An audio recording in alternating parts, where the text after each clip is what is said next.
Welcome to African Tale Stories channel. Without wasting our time, let's get to the watch. Many years ago, at a friend's wedding in Oka, Maya, struggling to balance in her high heels, met a man who introduced himself with pomp and pride. He was Chief Alex of UBA Kingdom, a red-capped chief with a belly that entered the room before him and a dramatic flair that made her laugh until her sides ached. No woman had ever laughed at his jokes the way Maya did, and for Chief Alex, that was enough to seal his interest. He said she reminded him of his late grandmother, who used to insult him with love. Their courtship was filled with his boisterous declarations. "Respect me, my dear. I am not your mate at all. I am a red-capped chief." Maya would tease him in return, dismissing his title as little more than an ID card. Little did she know he wasn't joking. When he proposed, it was with a ring, a goat, and a small bottle of schnapps. Maya, still amused, said yes. Their traditional marriage was the talk of Anambra State's Lavish affair, where money flowed like water. Chief Alex arrived with 7 jeeps and a band that sang his name for 6 hours straight. Guests packed rice, meat, and drinks as if survival depended on it. Maya, draped in glittering George wrapper and coral beads the size of onions, looked every bit the Nollywood queen. By the end of the celebration, they needed 2 cars to transport the bags of sprayed money. But behind the glamour, cracks began to show.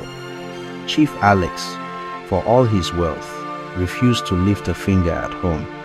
If his spoon fell, it stayed on the floor until Maya picked it up. If he finished eating, he'd push his plate aside and bellow, "Lolo, come and clear this thing." Any complaint from her was met with indignation. "What do you do in this house apart from being a housewife?" "I provide everything, even your sponge and pad." When Maya became pregnant, she hoped fatherhood would soften him. Instead, his demands grew worse. One afternoon, exhausted from cleaning, she groaned about her aching back. Chief Alex scoffed. "Go to my village. Women there carry pregnancies while pushing trucks of cassava. What's so special about yours?" By her 8th month, she was still expected to haggle in the market, cook and kneel to serve him. One night, after nearly fainting from exhaustion, she whispered a prayer. "Father, if I don't leave this house, either I or this baby will return in spirit form." The next morning, she went to the hospital and begged the doctor for help. Placed on bed rest, she finally found peace until the baby came. Returning home, Chief Alex welcomed her with a baritone decree. "Now that the baby is here, we must maintain peace. Your mother can stay only 1 week." True to his word, after 7 days, her mother left with a generous thank you package, and Maya was alone again. That first night, when the baby cried, Chief Alex stormed in, stuffed earplugs into his ears, and ordered Maya outside. "Maybe she needs fresh air," he said, locking the door behind them. Shocked, Maya sat on the veranda with her newborn, whispering, "God, if this is marriage, next time give me a sign in capital letters." The next morning, he dismissed it as a lesson in discipline and handed her 5 million naira as an apology's way of saying sorry without uttering the word. But the final straw came the following night. Weak and sleep-deprived, Maya couldn't cook. Chief Alex, enraged, locked her and the baby outside again, sneering, "Let this night teach you how to talk to your chief." As she sat on the steps, cradling her child, she made a decision. this marriage is ended. The next morning, she packed her bags, withdrew her secret savings, and left for Wugo. When Chief Alex returned to an empty house, his pride crumbled. He video called her, begging on his knees, "My queen, the salt in my soup, come back."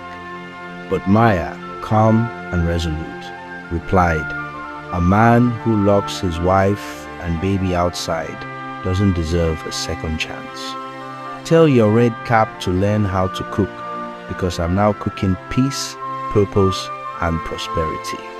The lesson: Maya's story is a stark reminder. Marriage isn't about money or titles.